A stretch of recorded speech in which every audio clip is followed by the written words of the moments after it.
I would not have considered my life normal even as a child. Kids are really smart and kids are very intuitive, and I knew that my life was not normal, whatever normal was in my mind at that time.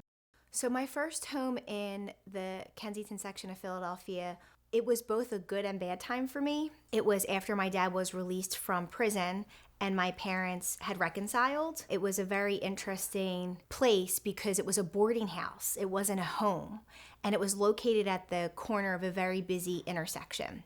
So it was a 2-room efficiency, not 2-bedroom. It was a 2-room efficiency. It was completely roach infested, and it was a pretty grim situation considering how we lived before my dad was arrested. After his arrest, he decided to get his life together and stop dealing drugs, which meant that our lifestyle drastically changed.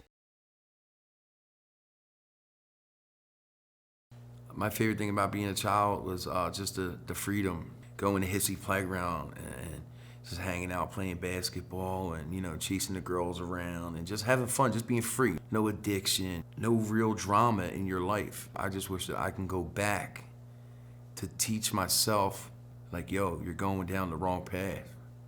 Like, stay in school, you know what I mean? Stay working. Like, I could have been in the elevators union. Like, I could have done so many things, but I chose not to. I chose the streets, and it was the stupidest decision of my life.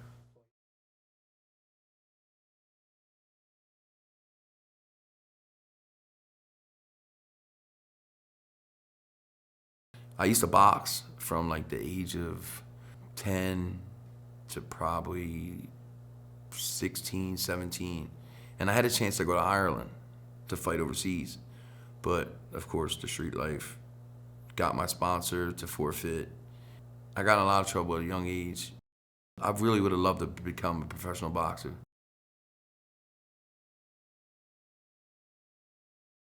The biggest problem I overcame in childhood, I think, was my need for attention and, being selfish for that attention, especially when my brothers were born. As a young girl in, early teenage years, went looking for attention in ways that she had no business doing so. My addiction to attention in men led to, at 14 years old, meeting a gentleman on the internet of all places, and I really thought we were just gonna hang out. I was raped.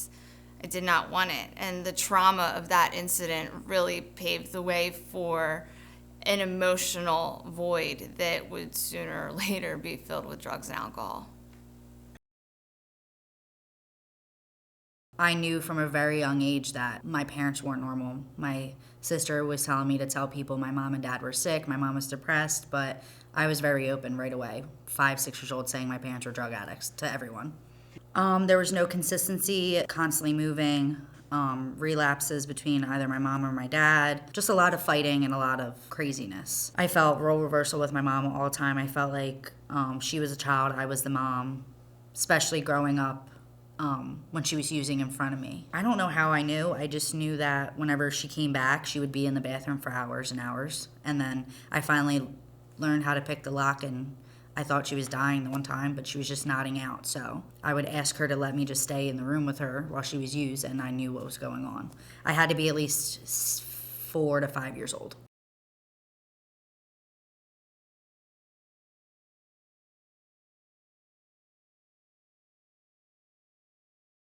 Addiction is a chronic relapsing midbrain disease. It impacts the limbic system as well as the prefrontal cortex of the brain. So we have the scientific evidence to support addiction as a chronic relapsing midbrain disease. So when you talk about addiction, it's really important to pay attention to early use. Most young people are offered a drink or they're offered marijuana somewhere between the age of 12 and 13 years old, so somewhere in middle school. During those formative years, it's really important that these kids or these children have a foundation and a sincere understanding of what addiction is. So when you're not there as a parent or when you're not there as a caregiver and they're asked to drink that beer or to smoke that joint, that they feel empowered enough and confident enough in themselves to say no. My specialty area is working with people who have co-occurring illnesses. So those who may have like opioid use disorder in conjunction with severe depression, like major depressive disorder, anxiety, or trauma. A lot of the times with addiction, it's very, very common to see other types of mental illness on top of it. My mental health started when I was younger, in my juvenile years. I was never diagnosed until I was, I think, in high school. I have a sleep disorder, ADHD, depression, bipolar, dyslexia. With me, like with my dyslexia and all, like, and my reading and spelling and everything in school, like, it made my anger come up a lot more towards not only classmates, but to the teachers, because they weren't really helping me as much as they should have. It was a mental and emotional downward spiral from there. The addiction, is what I will call it, to men got worse because I felt that I deserved what I got. It progressed into an addiction with alcohol, which went to drugs, and I was then addicted to heroin, all the time still craving and addicted to the attention from, people in my life. So I loved my mom. I know that my mom loved me, but that she was sick, but not physically sick. She was sick because of, drinking, and she was sick because of, severe anxiety and depression and trauma. I understood that to a degree based off of conversations that me and my dad had. I was just always very nervous and anxious and worried about my mom. My anxiety was so bad that I would experience fainting spells as a child. Looking back at it now, I know that the trigger to my fainting spells was anxiety, but back then, my parents got me tested for everything. I was tested for leukemia, I was tested for epilepsy. After my parents got back together, obviously things were not perfect because of everything that had happened leading up to my father's incarceration. So what I started to see was that even though my mom tried hard not to drink, she would still drink. And when she would drink, things would get explosive in my house. My father had such a terrible temper. He would get so enraged because he grew up in a household where there was a lot of domestic violence, and it would get violent. He would literally punch my mom in the face. He would pull her by the hair. And there was just so much that had happened with their relationship related to my dad's infidelity when they were younger that she just held that all inside. And drinking was her way of having the guts, I think, to confront him, but it was also her way to numb her pain and her suffering that she had experienced both with him and then with other things that she experienced herself when she was younger and as a child. I went to Catholic grade school, and you had what was called lunch mothers. So my mom was my lunch mother. She would come to school during lunch, and she would come about 2 days a week. But there were times when my mom would show up drinking. And though not of other people may have known that she was drinking, I knew. And when I would see her at noon and I knew that she was drinking, for the rest of the day, I would be sick to my stomach because I knew what was going to be waiting for me at home once my dad got home.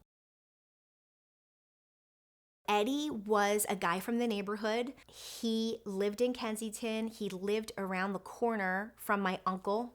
That's kind of how I first met him, as being a friend of the family. When my dad got incarcerated and went away to prison, my mother and Eddie formed a romantic relationship.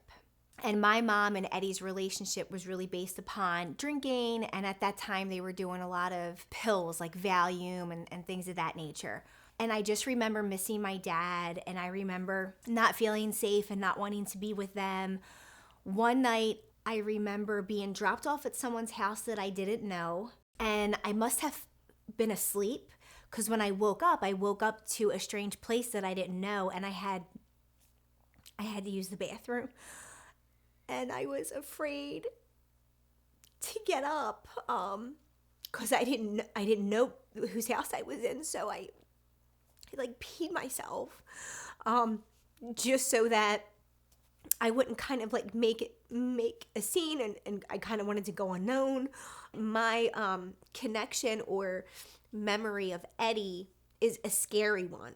Just seeing him would frighten me. After my parents separated for the second time, I was around 12 years old, and my dad had left because he started to cheat on my mother again, and my mother returned to who she was most comfortable with, which was Eddie. So after not seeing or being around him for about 5 years, he magically reappears, and Eddie never had any biological children. So Eddie begged my mother after they got together to have a child. And at the age of 41, my mother got pregnant with my younger sister, Dominique. I knew my dad, he struggled super hard in his mental and his mind. I don't think that I was a thought in his addiction. I don't think that he thought about his daughter once. I didn't think he thought that he had a daughter. I don't think I came to mind once. I felt like they had every chance in the world to grow the fuck up, and they literally never did. From the time Dominique was born, her life was very tumultuous, very inconsistent. I was older than her by about 15 years, but I wasn't old enough to take care of her. So there were periods of time when Eddie was clean and sober, and when my mom was clean and sober, they would take care of her. But times when they weren't clean and sober, my sister was taken care of by my best friend Sue. Her mom, Jeanette, took care of Dominique so that I could go back to college.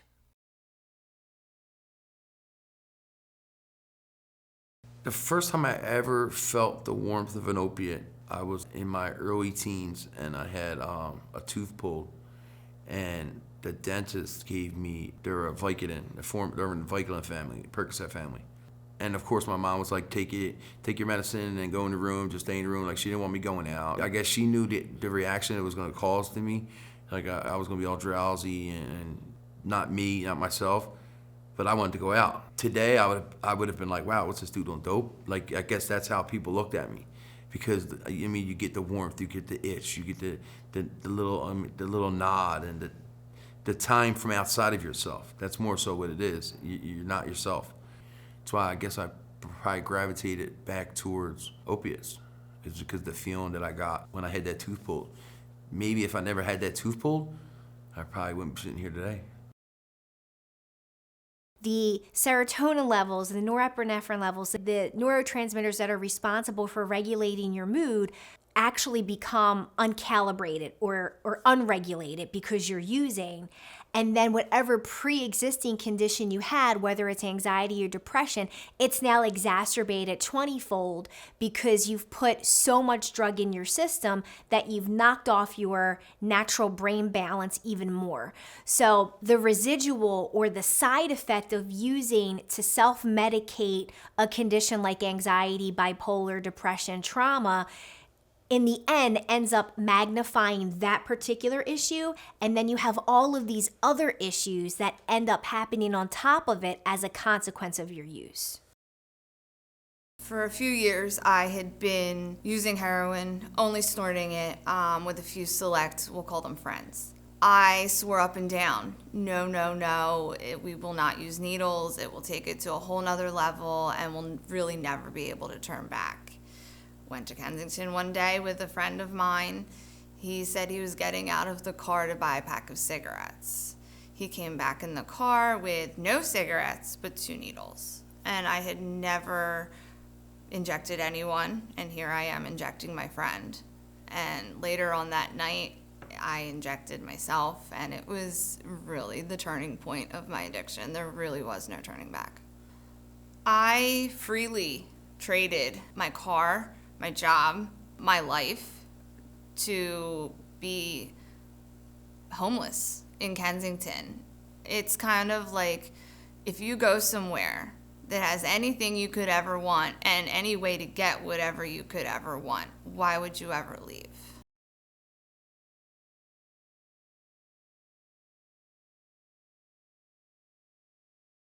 So what we often see is that people will become addicted to painkillers such as Percocet, and once that prescribed amount runs out, what they'll do is they will engage in pill-seeking activities, whether that's contacting their doctor to get more, using a fraudulent prescription to obtain more, buying them from the street. They are worth roughly $1 per milligram on the street. So a Percocet, which has 5 milligrams of oxycodone, could sell for $5 per pill. An oxycodone 15 milligram tablet for $15 per pill, and so on and so forth. There are individuals who could spend upwards of $400, $500, $600 a day to maintain an addiction to prescription painkillers. They'll turn to a drug like heroin, which can be purchased for as little as $7 a bag. That's infinitely cheaper. It's far more dangerous because very often it contains other drugs such as fentanyl, synthetic cannabinoids. What we see are people dying of fatal overdoses as a result of buying these drugs from the street that they were not expecting to receive. I would go back and forth a lot, but yeah, I was staying with my dad a lot. We lived on top of the bar, and I was not allowed to do anything because the neighborhood had gotten so bad. So I was either allowed to work the bar at 15, 16 years old or hang up upstairs, and I would proudly tend bar in my school uniform, which is totally illegal. Everything was about it. The bar was called Utter Nonsense after my maiden name, and that's exactly what the bar was. There was all different kinds of characters.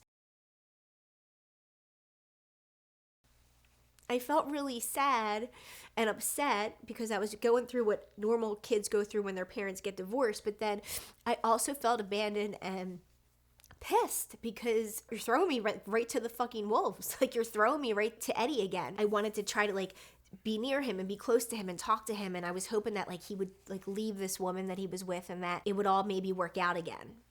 What was reintroduced was he woke up his monster, so he started to drink, and I wasn't used to seeing that, and he changed and he was different.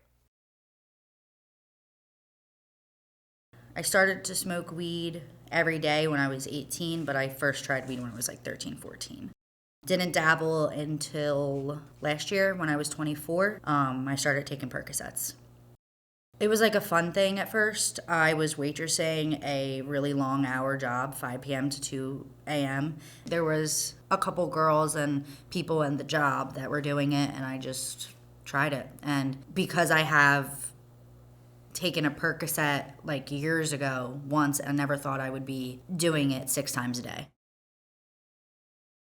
My mom was addicted to perks. My dad was addicted to some type of perks. I knew what I was doing was wrong every time I did it, but the invincible side of my mind was it's not going to happen. It's not going to happen. You're fine. You got this in control. But I wasn't paying my car payment, wasn't paying my rent, wasn't paying anything. And my fiance was paying for every little thing, and it wasn't right. And I was I swear to God, every addict will say, even when they know their piss is hot, they'll say, drug test me, I'm clean, I swear to God, I'm fine. But it's totally manipulation. Every single relationship that I held dear to me got impacted. I couldn't keep a romantic relationship if I tried. My brothers, who were young at this time, wouldn't even sit in the same room with me.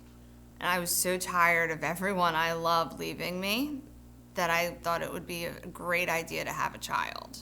And I didn't really care of who it was with. So the first man that I met was Carl in an outpatient center. Leading up to finding out that I was pregnant I had the intention to stay clean and sober, turned into day drinking and sporadic heroin use. Months after I had been pregnant, found out that I was. Tried to stop on my own and couldn't. It took me getting caught by probation and them helping me to actually want to get clean and sober and fight for my daughter to be healthy. Aubrey was born May 7th of 2017. Happy, healthy, beautiful little blonde baby. And I felt guilt right away that I used, but I was able to be proud of myself that she was healthy and I was healthy. When I first got clean and sober, I loved Carl. I love Carl. But I knew that he and I were so toxic for each other that I had no chance of staying clean and sober if we stayed together. I allowed Carl to have that relationship with his daughter, but kept very distant from him for myself. I really thought that this little, co-parenting family that I had saw the light at the end of the tunnel in terms of addiction and recovery. I had been clean and sober for 2 years. Carl got out of jail, and he had told me that he didn't want to be away from her ever again like that. And he was gone for almost a year. And that was going to be his reason for getting clean and sober, just like mine was. He was clean for a year, used once, and that one time killed him.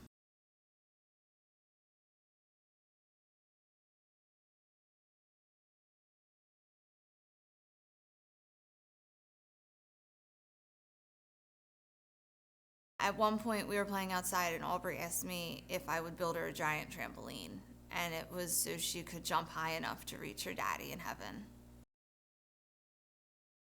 I had a newfound determination that anytime I feel like I might want to falter, like, I have a responsibility to this child now, to be her parent, not co-parent, to be her parent.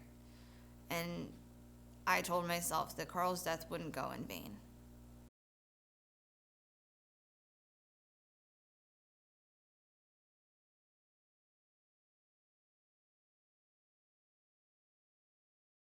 So when you talk about somebody who has a severe addiction, what's sad about it is that they're putting themselves at risk physically, so you can end up having liver issues like hepatitis C if you're an IV drug user, HIV, you can end up having problems with your pancreas.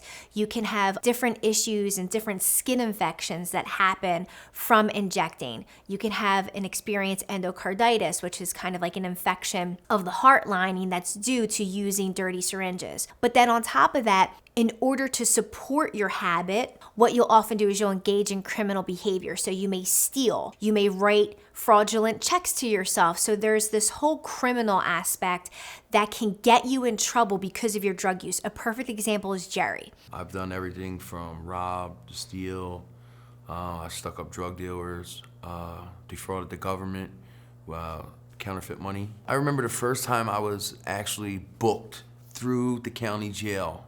The feeling was just like, it was like walking into a jungle. It's so loud and there's so much going on. They strip you butt naked. They make you show your genitals and squat, and they want to be all in your rectum. And the first time I went through, I was like, wow, I gotta do this. And they was like, you can either take your clothes off and do it, or I'm gonna throw you in that room and beat the shit out of you.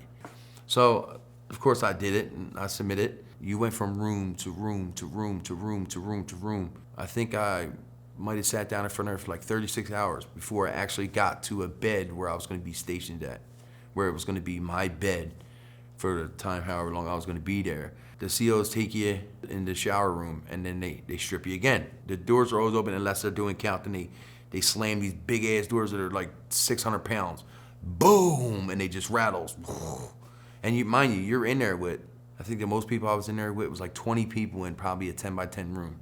There was no laying down, like everybody was sitting. They give you this little bar of soap. It's like 2 by 2. It's like the cheapest ivory soap I ever seen in my life. They give you a roll up, and in the roll up consists of a towel. It's supposed to consist of a towel, a washcloth, 2 sheets, and a blanket.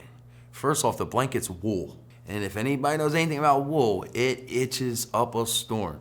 You're lucky if you have a towel and a washcloth. It's not a happy place to be. It's definitely not a happy place to be. The hustle of the streets, something I know greatly. I have this lovely patch of gray hair from being hit in the face with a brick. I was on the streets trying to make money. Gentlemen wanted sex acts and didn't want to pay, and I tried to leave, and he beat me with a brick in my face. And trauma to the face can sometimes cause gray hair or loss of pigment. So I have a constant reminder of everything I've been through. My first inkling of after I got hit in the face with a brick and attacked was, well, I didn't make any money, now how am I gonna go get drugs? No one helped me because it was the norm of the culture down there. People got beat up every day. People got injured every day. People disappeared every day. And if you don't ask for the help, and even if you do, sometimes it's not given. So at this point, I'm working in radio advertising. I'm out of college. We're living in the same apartment complex. My mom is clean and sober. She's with my stepdad. She gets custody of my sister, and within 2 months, she relapses. At this point, she had already made the transition from pain medication to heroin. It was late at night. I had gotten off of work at the radio station and my doorbell rings. So I look out my balcony and I see my little sister. She's like, Jared, let me in, let me in. And she's like looking up, and I know that look. I know that feeling because I had it and they were high. I remember peering in the sliding glass doors and they were so high. They had no idea that my sister had left. And I slammed the door open. I picked up the kitchen chair and I held it up and I was like threw it. I'm like, I can't believe you're doing this. Like, you just got her back and you're doing this again. And I'm crying and screaming and they're so high. It's like worthless. And then I remember like getting in my car and like taking a deep breath. And I'm like, how am I going to do this? Like, I'm 25 at this point. How am I going to take care of a 10-year-old? And she was sitting in her bed and she brought me in and she said, I just want to let you know, like, I'm taking you in full time.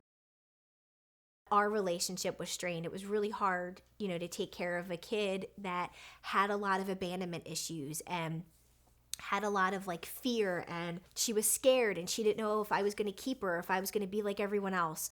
And the timing couldn't have been better, because at that point I had reconciled with my dad. I had been talking to him on the phone, and he finally ended his crazy relationship with his girlfriend and had nowhere to go.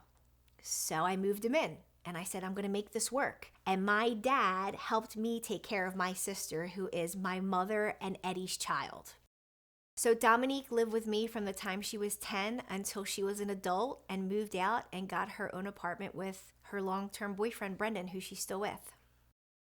So it's a family disease, it's a family illness, and it's painful and it hurts. I mean, you look at my story and you look at my sister Dominique's story.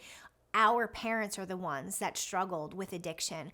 And because of our parents' struggle with, drug and alcohol use, we were kind of the consequence of that. Like, we suffered the consequences of their use, being evicted from where we lived. There's a lot of stigma around addiction, and there's a lot of stigma around mental illness. There's more stigma that's associated with addiction. So a lot of the times, if somebody is seeking treatment for drug or alcohol use, or if they are displaying the symptoms that complement drug use, like, risky behavior, manipulation, lying, stealing, those are actual symptoms of addiction. Their mental health issues, their other issues such as depression, anxiety, or trauma are overshadowed because of the behavior that they display when they're in active addiction. We in law enforcement are not immune to the issues of addiction and substance use disorder. I have addiction in my own family. I have lost a cousin for a heroin overdose. Numerous people I work with every day have lost children as a result of heroin and fentanyl overdoses. So this is an epidemic that has crossed all socioeconomic barriers, professions, beliefs, political affiliations, everything. So there is no one that has not been affected by this. People always put a stigma, whether it be if you're trying to come out of addiction and you're getting a form of medication that somebody might infuse with another medication, like say you're on methadone. So people will see them people on the bus and how they act, how they carry themselves. So boom, the stigma gets put right on the methadone. But methadone saved my life. And it would have saved a lot of my friends' life if they wouldn't have had that stigma and they would listen to me and just followed my lead. That addict feels awful, and they're always going to feel shameful, they're always going to feel guilty, and until that stigma's gone, no addict's going to be willing to get better. And I know that sounds so weird to say, because you would think that an addict wants to get better, but it's so hard when you're constantly living like that, and you feel so much shame and guilt. You feel like this is the easier way out. Like I mentioned before, I relapsed this December, and my biggest thing was I felt like Draylin was going to do better without me. I felt like Brendan would have found a beautiful, more better girlfriend. I felt like my niece and nephew would have been better without me. And like, that's just insane. because that's what like your addiction feeds you, or your depression and your mental health. And to feel like that every day is awful. So what addict is going to go to the rehab when they feel like life will be better without me? When you have somebody on a street corner laying on the grate as opposed to somebody in their $300,000 house, there might be a different perception, but we see it in everybody. I mean, in my career, I have, dealt with opioid overdoses on young people, old people, rich people, poor people, white people, black people, you name it. It does not discriminate, and we deal with this with all of society. I'd come home from work and my kids would say, "How was work today?" And I'd say, "Somebody died of an overdose, and this is what happened." And I think that we need to be open and honest, and with everything, but certainly with the drug education. And I think the earlier we can teach them, they're learning it, they're picking it up somewhere. So by middle school, these kids have probably learned most of what they're going to learn about drugs at that point in their life. So we can either bury our heads and let them learn it from their friends, or let them learn it from pop culture, or we can step in as parents and educators and teach them about it and be open about it. And young children need to know that people die, and young children need to know that families are destroyed, and young children need to know the consequences. And frequently, I think we try to shelter them from that, but that's probably counterproductive in this case. I never thought that I would end up in Kensington. And the way I was raised, where I'm from, and everything I've learned, it really just shows to go that addiction does not discriminate.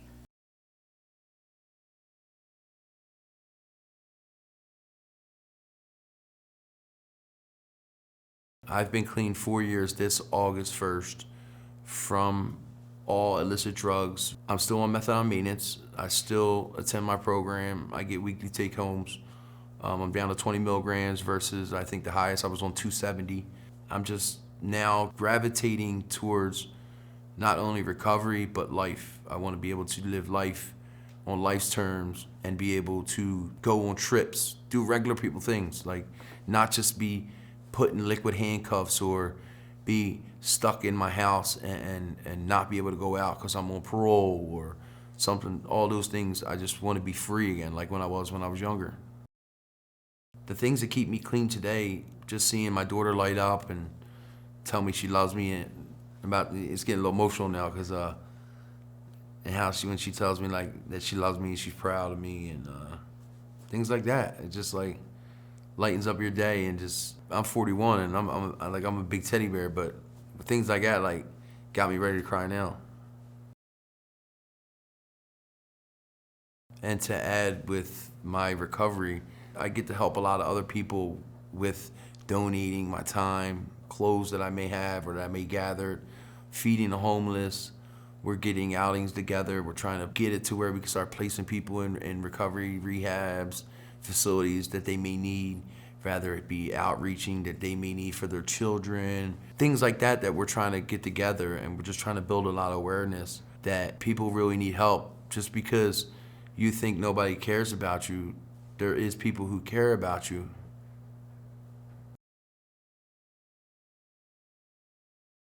My daughter represents everything good in my life. She is my joy, my happiness, why I continue to go on every day. I know that everything I went through, to the deepest, darkest depths, to the most happiest moments, was so I can be the mom I am today. And I'll continue to do that.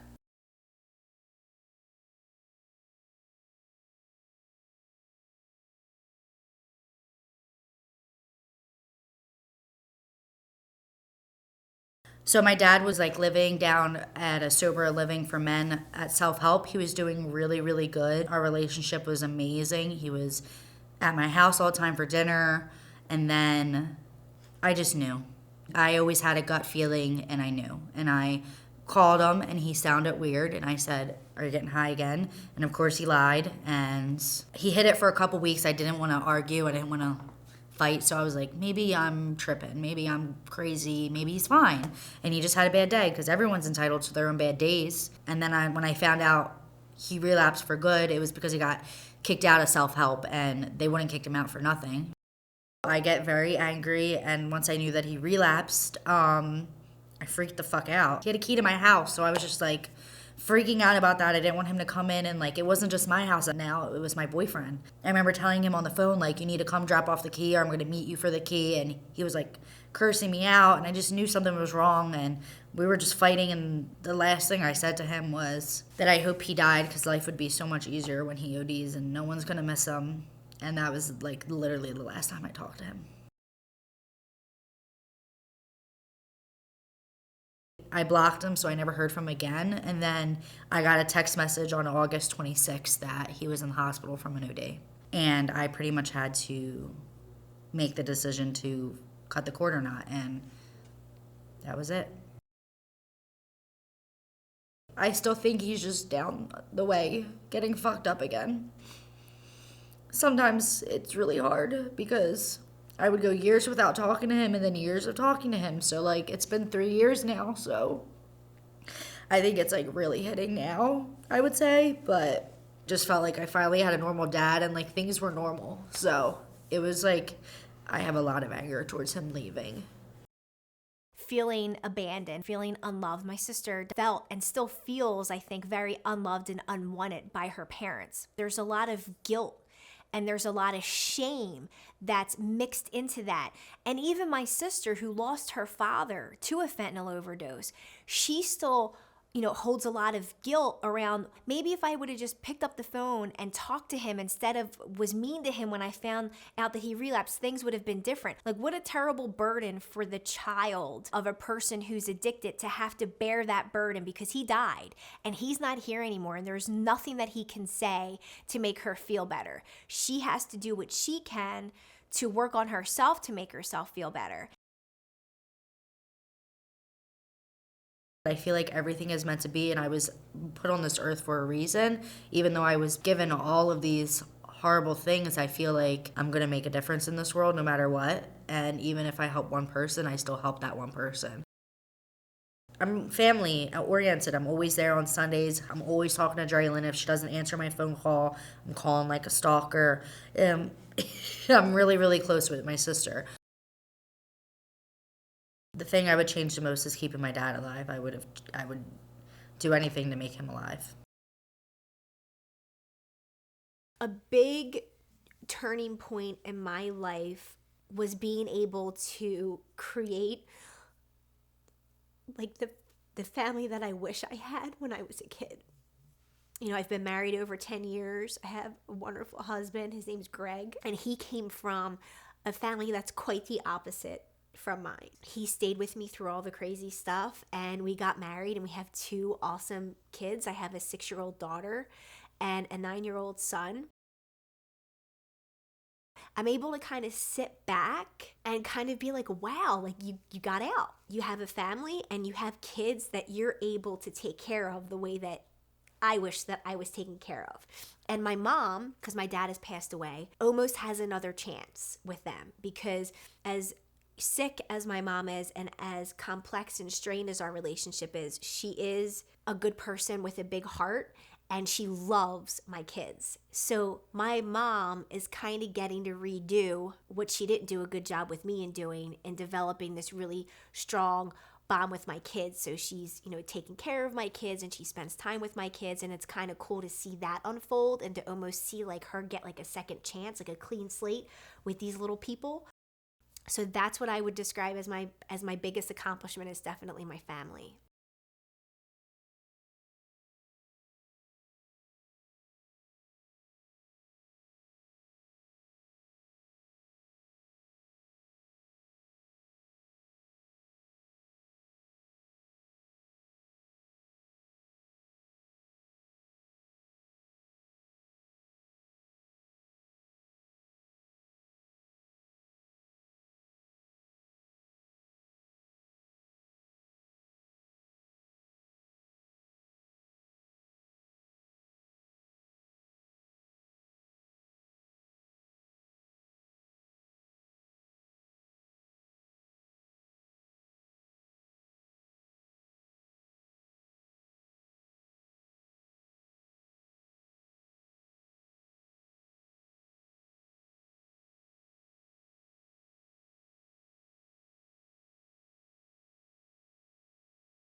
What's difficult, at least for me and my level of training, is to differentiate where somebody may have had an underlying mental health condition and then opioid use, or whether they have developed a mental health condition over the time of the opioid use. So it's really hard to say which comes first. Are they suffering from schizophrenia because that was an underlying condition and then they became addicted to opioids?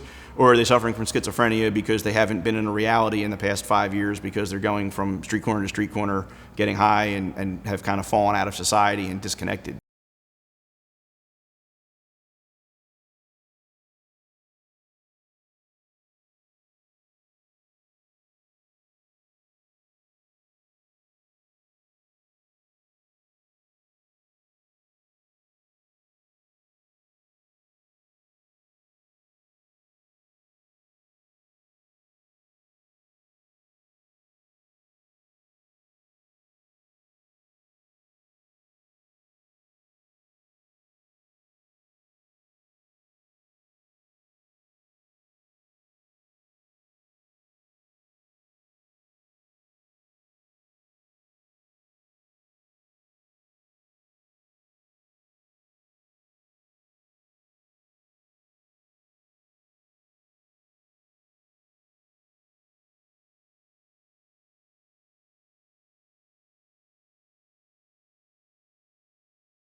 I always felt loved by my parents, but it was their own problems and issues that impacted the way that they parented me.